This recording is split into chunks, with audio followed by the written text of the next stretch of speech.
देश भर में इलेक्ट्रिक वाहनों को बढ़ावा देने की कवायद तेज हो रही है। इसी दिशा में हरियाणा सरकार ने नई टैक्स राहत का ऐलान किया।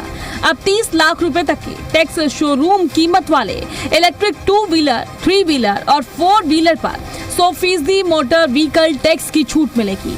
यानी वाहन खरीदने वाले ग्राहकों को रजिस्ट्रेशन फीस नहीं देनी पड़ेगी। इससे ऑन रोड कीमत में सीधी कमी आएगी। सरकार का यहाँ पर मानना है कि इससे ज्यादा लोग इलेक्ट्रिक वाहन खरीदने के लिए प्रेरित होंगे।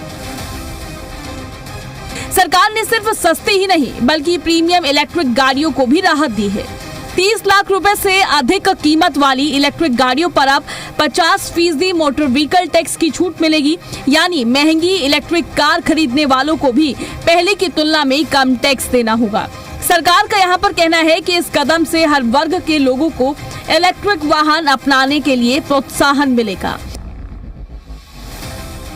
30 लाख रुपए तक के एक्स शोरूम मूल्य वाले 2, 3 और 4 पहिया इलेक्ट्रिक वाहनों के नए पंजीकरण पर मोटर वाहन कर में 100% छूट देने की प्रस्ताव को मंजूरी की है। इसके अलावा 30 लाख से ऊपर की कीमत के वाहनों को 50% की छूट मिलेगी जो इलेक्ट्रिक व्हीकल है। नई नीति में महिलाओं के लिए भी खास प्रावधान किया गया है। अगर कोई महिला अपने नाम पर 20 लाख रुपए तक की एक्स शोरूम कीमत वाला नॉन ट्रांसपोर्ट वाहन खरीदती है तो उसे मोटर व्हीकल टैक्स में 1% अतिरिक्त छूट मिलेगी। सरकार का उद्देश्य महिलाओं को अपने नाम पर वाहन खरीदने के लिए प्रोत्साहित करना और उनकी आर्थिक भागीदारी को मजबूत करना है। माना यह जा रहा है कि इससे महिला वाहन मालिकों की संख्या में भी इजाफा होगा।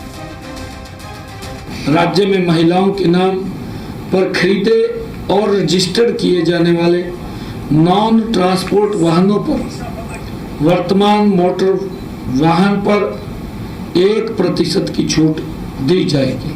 अगर महिला के नाम के ऊपर कोई व्हीकल लेते हैं तो उसके ऊपर 1% की छूट दी जाएगी। अब तक हरियाणा में इलेक्ट्रिक वाहनों पर केवल 20% टैक्स छूट मिलती थी, लेकिन अब इसे बढ़ाकर 100% तक कर दिया गया है। हालांकि सीएनजी वाहनों पर पहले की तरह 20% टैक्स छूट जारी रहेगी। सरकार का यहाँ पर दावा है कि इस फैसले से प्रदूषण कम होगा, पेट्रोल और डीजल पर निर्भरता घटेगी और राज्य में स्वच्छ परिवहन को बढ़ावा मिलेगा। साथ ही ऑटोमोबाइल सेक्टर में भी नई मांग पैदा होने की उम्मीद है। हरियाणा सरकार का दावा है कि नई टैक्स छूट से इलेक्ट्रिक वाहन आम लोगों की पहुंच में आएंगे और प्रदूषण कम करने में मदद मिलेगी। लेकिन इस योजना की असली सफलता इस बात पर निर्भर करेगी कि चार्जिंग नेटवर्क, बैटरी की उपलब्धता और ईवी इंफ्रास्ट्रक्चर कितनी तेजी से विकसित होता है। ब्यूरो रिपोर्ट, जी मीडिया।